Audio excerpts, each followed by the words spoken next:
टाटा ई vision क्या है, इसकी सच्चाई और ये कार कब आने वाली है, कि 25 लाख में आने वाली है, इसमें ये होगा, इसमें वो होगा, 1000 किलोमीटर की रेंज होगी, ये ऐसा होगा, टाटा टेस्ला को हरा देगी, ऐसे ये सब। तो ये सब जो रूमर्स चल रहे हैं, जो कि मार्केट में अभी व्हाट्सअप पे, फेसबुक पे जहाँ देखो वहाँ इस गाड़ी का बहुत ही ज़्यादा प्रोपेगेंडा ऐसा बन रहा है। मतलब हालांकि कंपनी नहीं बना रही है ये चीज़ पब्लिक में बन रही है। आज इसी के बारे में हम डिटेल में समझेंगे, क्या ये सच है, इस गाड़ी में कितनी सच्चाई है और ये कब आने वाली है। क्या सच में 25 लाख की रेंज में 1000 किलोमीटर की रेंज देने वाली टाटा कोई गाड़ी प्लान कर रहा है इन फ्यूचर 1-2 साल में। तो सब डिटेल में बात करेंगे। तो सबसे पहले हम समझेंगे कि बैटरीज के बारे में और टाटा के जो अपकमिंग ईवीज प्लान है उसमें क्या है। तो टाटा ई विजन जो है वो first time Geneva motor show में स्विट्जरलैंड में 2018 में शोकेस किया था। ओनली डिज़ाइन बताया था, डिज़ाइन लैंग्वेज और उनका पोर्टफोलियो अपना दिखाया था। इन फ्यूचर हम ईवीज पे काम कर रहे हैं, हम ईवीज के लिए सीरियस हैं, ये हमारा पोर्टफोलियो रहेगा, इस तरह के हमारे डिज़ाइन इन फ्यूचर में आने वाले हैं।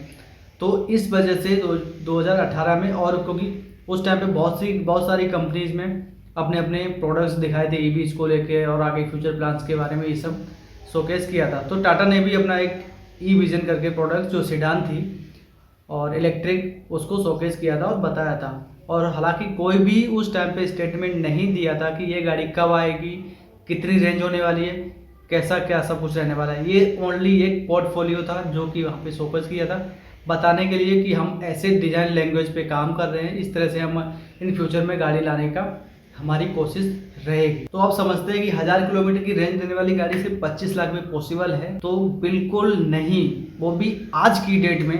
इवन इंडिया ही नहीं, पूरे वर्ल्ड में कोई भी मार्केट में आज की डेट में 25 लाख के अंदर 1000 किलोमीटर की रेंज देने वाली इलेक्ट्रिक कार पॉसिबल ही नहीं है किसी भी कीमत पर। इवन जो भी अभी गाड़ियाँ आ रही है, टेस्ला की होगी या कोई और भी होगी, 500-600 से रेंज इनकी ज़्यादा नहीं हो रही है। उसका एक ही रीज़न है, क्योंकि अगर 1000 किलोमीटर की रेंज देने वाली बैटरी कार में लगाएंगे तो उसकी ओनली बैटरीज की वजह से ही कीमत उनकी जो 50 से 60 लाख रुपए हो जाएगी, ओनली बैटरीज की वजह से। तो सीधी सी बात है कि 50 से 60 लाख रुपए ये हो गया, फिर उसके बाद में और, तो ये काफ़ी ज़्यादा एक्सपेंसिव हो जाता है। तो जो कि अभी की सिचुएशन के हिसाब से मार्केट में बिल्कुल भी सही इम्पैक्ट नहीं जाएगा। और 1000 किलोमीटर की रेंज 25 लाख में देना, ये it is impossible at a time. तो इंडिया में आज की डेट में पॉसिबल नहीं है, क्योंकि लिथियम आयन बैटरीज को हम इंपोर्ट करते हैं। तो 3 मेजर कंट्रीज हैं जहाँ से हम सेल्स इंपोर्ट करते हैं, चाइना, जापान, साउथ कोरिया। तो 3 ऐसी कंट्री है जहाँ से हम लिथियम आयन बैटरीज को इंपोर्ट करते हैं, क्योंकि हमारे इंडिया में अभी कोई भी ऐसा प्लांट सेटअप नहीं है जो ईवीज के मतलब गीगा फैक्ट्री जिसको बोलते हैं, या बैटरीज बनाने के अभी यहाँ पे कोई भी साधन नहीं है। और इतनी जल्दी पॉसिबल भी नहीं है प्लांट को सेटअप करना, इसमें बहुत सारा इन्वेस्टमेंट चाहिए और रॉ मटेरियल चाहिए। रॉ मटेरियल भी हमारे यहाँ पे इंडिया में अभी अवेलेबल नहीं है, और ना ही इसका कोई अभी अल्टरनेटिव कोई रिसोर्स है। तो फिलहाल आने वाले 3 से 4 साल के अंदर तो बिल्कुल ही पॉसिबल है ही नहीं कि अपने यहाँ पे इलेक्ट्रिक प्लांट्स बैटरीज के लिए, सेल्स के लिए ऐसा कुछ हो सकता है, या गीगा फैक्ट्रीज आ सकते हैं। तो वो चीज़ अभी पॉसिबल नहीं है फिलहाल के डेट में। और ये सब सेटअप करने के लिए कम से कम 5 से 6 साल का टाइम चाहिए, और वो भी अगर बहुत ही सीरियसली इस टॉपिक पे काम किया जाए तो। अदरवाइज इससे ज़्यादा टाइम भी लग सकता है, और तब तक हमें बैटरीज और सेल्स को इंपोर्ट करना पड़ेगा। और इंपोर्ट करने का पता है कितने अपने इंडिया में कितने ज़्यादा हैवी टैक्सेस हैं, और टैक्सेस वो सब इंपोर्ट ड्यूटी, कस्टम चार्जेस ये सब लगने के बाद प्रोडक्ट कितना महंगा हो जाता है। तो पॉसिबल कोई चांस है ही नहीं मतलब। तो एक सीधी सी बात है, आपको एक्सपेंसिव गाड़ियाँ मिलने ही वाली। अब लिथियम आयन के जो रॉ मटेरियल्स होते हैं उसके 3 कंट्री है, मतलब जहाँ से सबसे ज़्यादा प्रोड्यूस करते हैं रॉ मटेरियल, अर्जेंटीना, ब्राज़ील, चीन।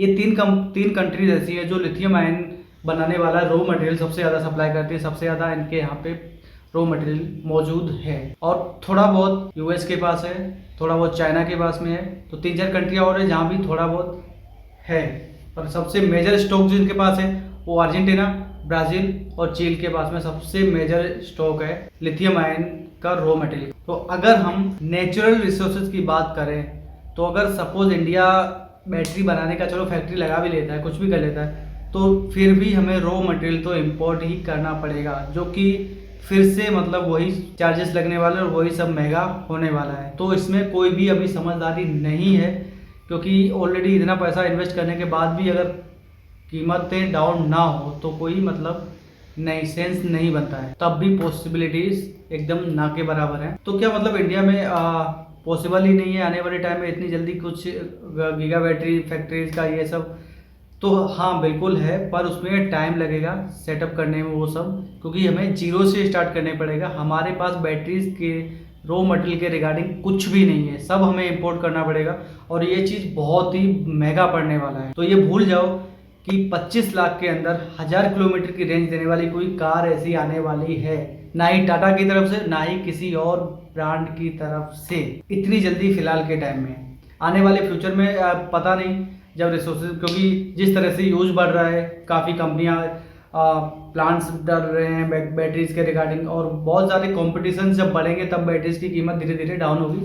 तब पॉसिबल है मतलब आने वाले 5 साल के अंदर 10 साल के अंदर धीरे धीरे ये हो सकता है। अब एक सिंपल सा एक छोटा सा एग्जांपल लेके समझते हैं। जैसे नेक्सॉन है। अब नेक्सॉन पेट्रोल जो है वो आती है 10, 11, 12 लाख में आ जाती है, पेट्रोल डीजल जो भी है।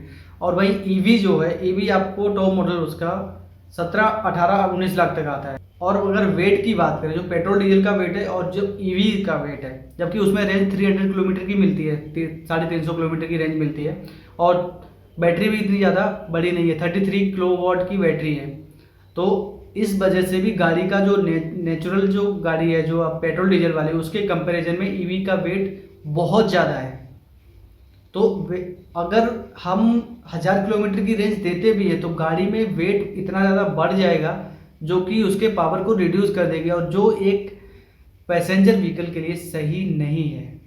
तो अभी कोई अल्टरनेटिव ऐसा नहीं है जिसकी वजह से गाड़ी को इतना लाइट वेट बनाया जा सके या बैटरीज को इतना लाइट वेट किया जा सके। क्योंकि बैटरीज का कैसा होता है, पेट्रोल डीजल की तरह नहीं होते हैं वो। जितना ज़्यादा हम किलोवाट की तरफ से बढ़ाएंगे बैटरीज का वेट उतना ज़्यादा बढ़ेगा, उतना ज़्यादा वेट बढ़ेगा तो कार का अल्टरनेटिव है, कार का वेट भी बढ़ेगा ही डेफिनेटली। तो वो चीज़ एक सही नहीं है। तो अभी सीधी सी बात है, जितने भी रूमर्स फैल रहे हैं जो भी है सब भूल जाओ। ई विजन आएगी नो डाउट, पर वो 1000 किलोमीटर रेंज के साथ में आएगी, वो क्या है वो भी कुछ भी श्योरली नहीं है। और ई विजन कब तक आएगी, क्योंकि अभी फिलहाल टाटा की तरफ से कोई भी स्टेटमेंट नहीं है ई विजन का कब तक आने का चांसेस हैं। तो इन फ्यूचर आएगी वो डेफिनेटली है, किस रेंज के साथ आएगी वो उसकी कोई श्योरिटी नहीं है। और अगर आपको ऐसे कोई रूमर्स दिखते हैं तो उन पर भरोसा मत करो, उसको सर्कुलेट मत करो, इससे मिस गाइडेंस होती है। क्योंकि लोगों तक गलत न्यूज़ आती है, झूठी न्यूज़ जाती है, जिससे जो सही चीज़ नहीं है। तो अगर आपको ऐसी कोई न्यूज़ मिलती है तो उसको इग्नोर करें, और जब तक उसकी सच्चाई आपको ना पता हो आगे किसी को फॉरवर्ड ना करें। आई होप कि ये सेशन आपको पसंद आया होगा, और पसंद आया तो लाइक और सब्सक्राइब कीजिए, और मिलते हैं ऐसे किसी नई वीडियो में। तब तक के लिए जय हिंद।